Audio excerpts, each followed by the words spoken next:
पुराने समय की बात है। एक छोटे से गांव में राजू नाम का एक किसान रहता था। राजू बहुत परिश्रमी और मेहनती था। उसका एक पुत्र था जिसका नाम रामू था। राजू ने अपनी खेती और मेहनत से परिवार को सुखी रखा था। रामू अपने पिता की तरह मेहनत करने में कतराता था और आराम में जीवन बिताने की चाहत रखता था।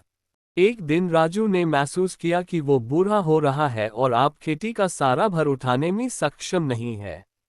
उसने रामू को खेतों की जिम्मेदारी सौंपने का निर्णय लिया। लेकिन रामू को खेती की कठिनाइयों का ज्ञान नहीं था और उसने खेती का काम करने से इनकार कर दिया। उसने कहा, पिताजी, मुझे ये कठिन काम नहीं करना है।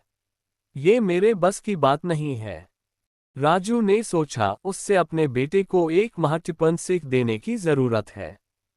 उसने रामू को खेतों में एक पुरानी गाड़ी के पास बुलाया और कहा, देखो बेटा, इस गाड़ी को चलाना आसान नहीं है।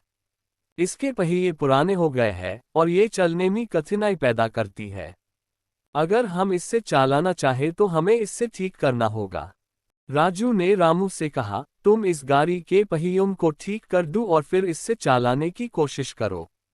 रामू ने पहियों को बदलने का काम शुरू किया और उससे बहुत कठिनाई हुई। उससे पसीना आया, हाथों में चाले पारे, लेकिन उसने हार नहीं मानी। आखिरकार उसने पहियों को ठीक किया और गाड़ी को चलाने में सफल हुआ।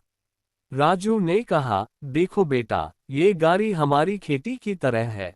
अगर हम इसे सही तरह से देखभाल नहीं करेंगे और मेहनत नहीं करेंगे तो ये नहीं चलेगी।